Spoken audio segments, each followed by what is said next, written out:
Hello students, मैं प्रभात कुमार रवि, सहायक प्राध्यापक अर्थशास्त्र, शासकीय महाविद्यालय पिथौरा से। आज का हमारा टॉपिक है पेरेटो अनुकूलतम की दशाएं। ये एमए सेकेंड सेम एवं बीए पार्ट 1 से संबंधित है। तो पेरेटो के अनुकूलतम दशाएं क्या है, इसको थोड़ा जानना आवश्यक है हमें। तो पेरेटो का यह विचार जो है क्रमवाचक उपयोगिता पर आधारित है और अर्थव्यवस्था में पूर्ण प्रतियोगिता विद्यमान रहती है, तभी समाज में कल्याण की प्राप्ति होती है। तो सबसे पहला दशा है वस्तुओं की अनुकूलतम आवंटन की दशा। अपनी आय सीमा के अंतर्गत प्रत्येक उपभोक्ता अपनी संतुष्टि को अधिकतम करने का प्रयास करता है। इसके लिए आवश्यक है कि किन्हीं दो उपभोक्ताओं की दो वस्तुओं में सीमांत प्रतिस्थापन दर समान होनी चाहिए। मार्जिनल रेट ऑफ सब्स्टिट्यूशन समान होनी चाहिए, तभी यह शर्त लागू हो सकता है। इसको हम एक रेखा चित्र द्वारा समझ सकते हैं। रेखा चित्र एजवर्थ बाउले संदूक का है। रेखा चित्र में दो व्यक्तियों की उपयोगिता को दिखाया गया है। जैसे मान लीजिए अर्थव्यवस्था में दो व्यक्ति हैं, ए और बी, और क्रमशः एक्स और वाई वस्तुओं का उपभोग कर रहे हैं। इन दोनों व्यक्तियों की अधिमान वक्रों को, उपयोगिता अधिमान वक्रों को तटस्थता वक्रों की सहायता से दिखाया गया है। जैसे ए व्यक्ति की IC1 है, IC2 है, IC3 है, IC4 है। उसी प्रकार से बी व्यक्ति की उपयोगिता वक्र या तटस्थता वक्र जो है IC1 है, IC2 है, IC3 है, IC4 है। यहाँ पर CC वक्र जो है प्रसंविदा वक्र है, प्रसंविदा वक्र है, जो कि QRST बिंदुओं को मिलाते हुए खींचा गया है। यहाँ पर हम देखते हैं, मान लो अर्थव्यवस्था में कोई परिवर्तन होता है। परिवर्तन के फलस्वरूप मान लो J से Q की ओर चलन बढ़ता है।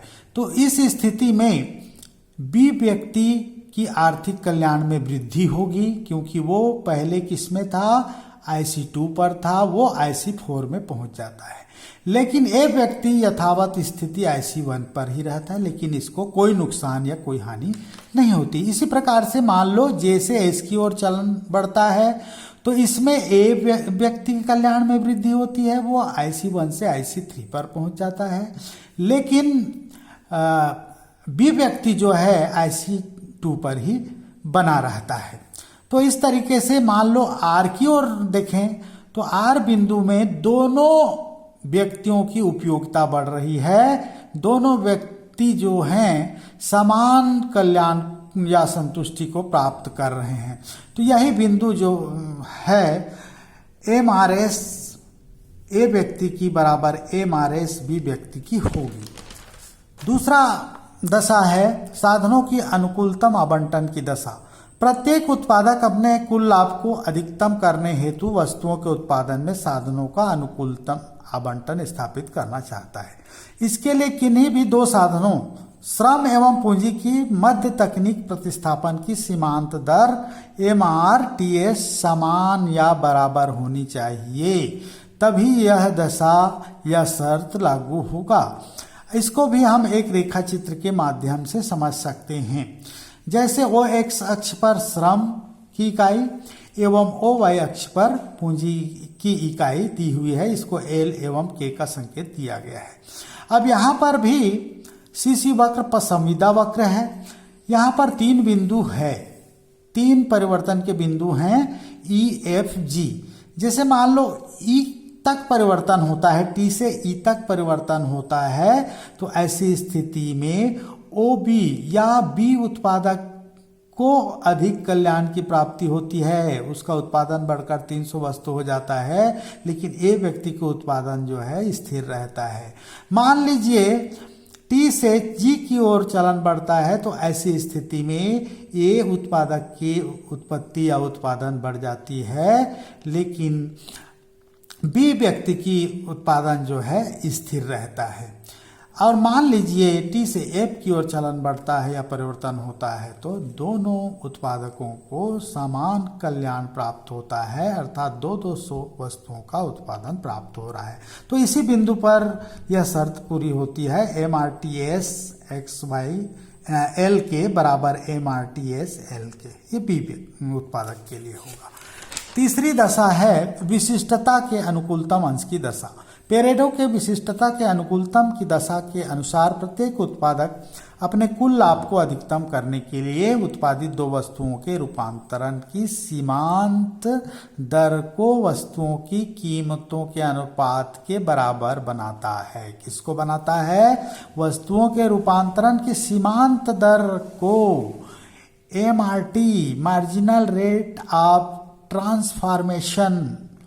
मान लीजिए अर्थव्यवस्था में दो उत्पादक या फर्में ए बी दो वस्तुओं का उत्पादन एक्स और वाई वस्तुओं का करते हैं। यहाँ पर विशिष्टीकरण अंश को प्राप्त करने के लिए आवश्यक होगा कि MRT ए उत्पादक के लिए या ए फर्म के लिए बराबर MRT बी फर्म के लिए समान होगा, तभी यह दशा पूरी होती है।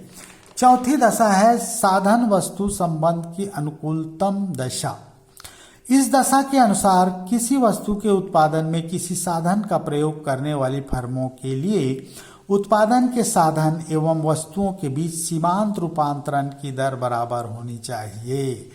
वस्तुओं के बीच सीमांत रूपांतरण की दर क्या होनी चाहिए? बराबर होनी चाहिए, तभी यह दशा या शर्त जो है पूरी होगी। यहाँ साधन एवं वस्तु के बीच सीमांत रूपांतरण की दर का अभिप्राय साधन व वस्तु के बीच सीमांत भौतिक उत्पादन से है। जहां पर साधन का मूल्य उसके सीमांत उत्पादन मूल्य के बराबर होता है, जैसे साधन का VMP बराबर MP PX होगा, उसी बिंदु पर अधिकतम कल्याण की प्राप्ति होगी। इस दशा के अनुसार किसी एक वस्तु का उत्पादन करने वाली दो फर्मों के बीच किसी साधन की सीमांत भौतिक उत्पादकता MPP आपस में बराबर होती है। इसी बिंदु पर यह शर्त पूरी होगी, यह दशा पूर्ण होता है। पांचवा है उत्पादन की अनुकूलतम दिशा की दशा। इस दशा का संबंध आर्थिक कुशलता से है। इसके अंतर्गत विभिन्न वस्तुओं का उत्पादन ऐसे संयोगों में किए जाते हैं जिससे उपभोक्ताओं की इच्छाओं या पसंदगी को अधिक से अधिक संतुष्ट किया जा सके। इसके लिए यह आवश्यक है कि उपभोग के अंतर्गत दो वस्तुओं के सीमांत प्रतिस्थापन की दर उन्हीं दो वस्तुओं के उत्पादन के अंतर्गत सीमांत रूपांतरण के दर के बराबर होनी चाहिए। दो वस्तुओं के सीमांत प्रतिस्थापन दर MRS किसके बराबर? MRT के बराबर होना चाहिए, उपभोक्ता और समाज का। तो इसी बिंदु पर अधिकतम कल्याण की प्राप्ति होगी, जिसको K बिंदु के द्वारा दिखाया गया है। यहाँ पर O X अक्ष पर X वस्तु तथा O Y अक्ष पर Y वस्तु दी हुई है। इसमें दो तटस्थता वक्र दिखाए गए हैं। तो IC2 तटस्थता वक्र पर PP कीमत वक्र को K बिंदु पर स्पर्श कर रहा है, इसलिए K बिंदु पर यह शर्त पूरी हो रही है। तो यहाँ MRS XY बराबर MRT XY होगा। छठवीं दशा है साधन इकाई के समय के अनुकूलतम वितरण की दशा। इस दशा का संबंध एक दिए हुए समय अवधि में प्रत्येक श्रमिक के लिए कार्य से प्राप्त आय तथा अवकाश के बीच MRS सीमांत प्रतिस्थापन दर वही होनी चाहिए जो संपूर्ण समाज के लिए कार्य एवं सामाजिक वस्तु के बीच रूपांतरण की सीमांत दर MRT बराबर होनी चाहिए। दोनों की MRS और MRT बराबर होनी चाहिए। यहाँ पर YL का मतलब है Y जो है आय का संकेत है तथा अवकाश को L का संकेत दिया गया है। सातवीं दशा है पूंजी के अंतःकालीन अनुकूलतम वितरण की दशा।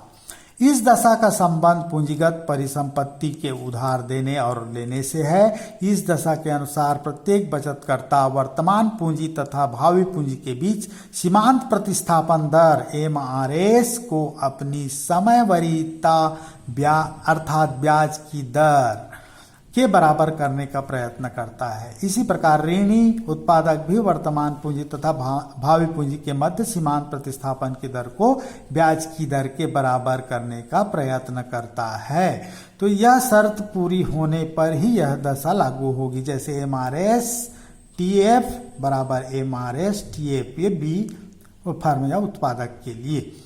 तो इस तरीके से यहाँ पर T का मतलब है वर्तमान और F का मतलब है भविष्य से। अब इसमें इतना पैरेटो का कल्याण से संबंधित विचारधारा प्रस्तुत हुआ, फिर भी आलोचना किया गया है। पहला आलोचना है पैरेटो का मानदंड नैतिक निर्णयों से स्वतंत्र नहीं है।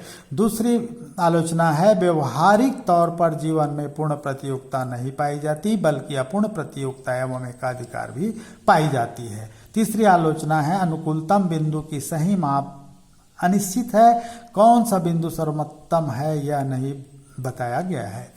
सीमित व्यवहारिकता पर आधारित है, क्योंकि कोई नीति नहीं है कि समाज में कुछ लोगों को हानि पहुंचाए बिना दूसरों को लाभ प्राप्त हो। अगला आलोचना है अवास्तविक निर्णय पर आधारित है, क्योंकि उत्पादन तकनीक में परिवर्तन होते रहते हैं। छठवीं आलोचना है धन की असमानता पर कोई ध्यान नहीं दिया गया है, जबकि समाज में लोगों के बीच धन की असमानता पाई जाती है। धन्यवाद।